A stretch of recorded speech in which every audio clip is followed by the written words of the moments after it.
Hello दोस्तों, welcome to a new blog. तो आज के ব্লগটা টোটালি আলাদা, কুকিং ব্লগ। আর আজকে আমি রান্না করতে যাচ্ছি নেপালি স্টাইল ভেজ মোমো। নেপালিদের হাতে সিম্পল সাধারণ ভেজ মোমো এত টেস্টি হয় কেন, তো আজকে তোমাদের সঙ্গে আমি শেয়ার করতে চলছি। তো সাথে থাকো, ভিডিওটা স্কিপ না করে পুরোটা দেখো। তো সবার প্রথমেই আমি স্কোয়াশ মোমোর পুর হিসাবে ব্যবহার করছি। স্কোয়াশটাকে একদম গ্রেট করে নিয়েছি, কাঁচা লঙ্কাকেও কুচি কুচি করে নিয়েছি, কারণ একটু ঝালঝাল হবে আজকের মোমোটা। তো এখন পেঁয়াজ চপ করছি। স্কোয়াশটাকে গ্রেট করে আগে জল ঝারিয়ে নিতে হবে। তো প্রচুর পরিমাণে জল বেরোয় স্কোয়াশ থেকে, সেই জলটাকে তোমরা স্যুপে দিতে পারো, তো স্যুপটা একটু টেস্টি হয়।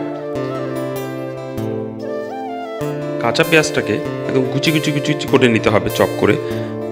তারপর কাঁচা লঙ্কাকে কুচি কুচি করে নিতে হবে। তারপর আদাটাকে একদম তোমরা চাইলে বেটেও দিতে পারো, তো আমি বেটে দিচ্ছি না। বেটে দিলে আলাদা একটা ফ্লেম হয় আর টেস্টটা অন্যরকম হয়ে যায়। তো আমি এটাকে চপ করে নিচ্ছি, চপ করে নেওয়াটাই বেটার হয়। একদম কুচি কুচি করে নিয়েছি। আর চাইলে তোমরা গ্রেট করে দিতে পারো, কিন্তু বেটে দিও না। বেটে দিলে মোমোর টেস্টটা টোটালটাই অন্যরকম হয়ে যায়। তো সব কিছুই একদম কেটে কুটে সব কিছু একদম রেডি। তো এখন সবগুলোকে একসঙ্গে করে আমি একটু স্বাদ মতো কাঁচা নুন দেব। তারপর একটু বাটার, তোমরা যদি চাও রিফাইন্ড অয়েলও ইউজ করতে পারো। তো একটু হালকা গরম করে তারপর এগুলোর সঙ্গে মিক্সড করে নিতে হবে। এদিকে দেখো আমার মোমো চাটনিটাও তৈরি হয়ে গেছে।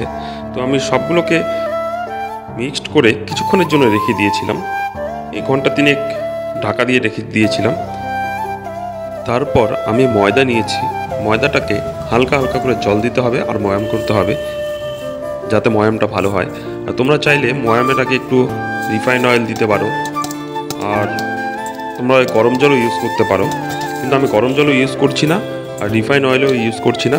তো ময়দাটা ময়াম হয়ে গেছে। তো কিছুক্ষণের জন্য আমি ঢেকে রাখবো, 10-15 মিনিট তোমরা ঢেকে রাখতে পারো। তো ময়দা বের করে ময়দাগুলোকে আমি লুচির মতো বেলে নিয়েছি। একদম পাতলা করতে হবে আর গোল করতে হবে, না হলে মোমোর শেপ ভালো আসবে না। তো কিভাবে মোমো ভাঁজ করতে হয়, মানে শেপটা দিতে হয়, চলো দেখাচ্ছি তোমাদের। দেখতে ভালো হলে খেতে ইচ্ছে করে, কিন্তু খেতে টেস্টি হলে দেখতে ভালো না লাগলে কিন্তু সে রুচিটা থাকে না।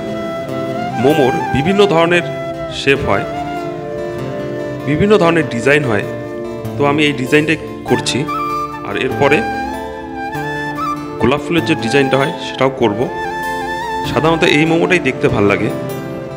তো এক এক করে আমার মোমো রেডি। তো এবার স্টিমে বসিয়ে দিয়েছি। আমার মোমো বানানোর জন্য স্টিমার নেই, যাদের স্টিমার নেই তারা এই প্রসেসটা অবলম্বন করতে পারো। একটা গামলার মধ্যে ছাঁচড়ি থালা বসিয়ে দিয়ে তার উপর ঢাকনা দিয়ে দিতে। তো আমার কাছে কাঁচের ঢাকনাটা ছিল, তাই দিয়েছি। তো দেখো মোমোগুলো রেডি, একদম সফট আর জুসি জুসি হয়েছে। তো কিছু মোমো আমি এমনি নর্মালি খাবো, আর কিছুকে ফ্রাই করব। তো যেটা ফ্রাই করব সেটা তোমরা এরপরে ভিডিওতে দেখতে পারবে কি করে ফ্রাই করছি। আর সস মেয়োনিজের থেকে মোমোতে নিজে হাতে বানানো চাটনিটাই সবথেকে ভালো লাগে। আমি নিজে হাতে চাটনিটা বানিয়েছি, তো মোমোর চাটনির রেসিপিও তোমাদের দেবো একদিন। আর এটা হচ্ছে রোজ মোমো। তো সব মোমোর সঙ্গে রোজ মোমোটা বানিয়েছি, আর নিজে হাতে বানানো মোমোর চাটনি তো অসাধারণ, মানে বলার কিছু নেই। তো চলো এবার টেস্ট করা যাক। মোমোতে চাটনি লাগিয়ে নিলাম, তারপর সোজা মুখে। নর্মাল মোমোর থেকে ফ্রাই মোমোটা আমার কাছে খুব ভালো লাগে। তো কিছু মোমো রেখে দিলাম ফ্রাই করার জন্য, আর কিছু এমনি খাচ্ছি। তো বন্ধুরা, ভিডিওটা যদি তোমাদের ভালো লেগে থাকে তো অবশ্যই ভিডিওটাকে শেয়ার করবে, লাইক করবে, কমেন্ট করবে।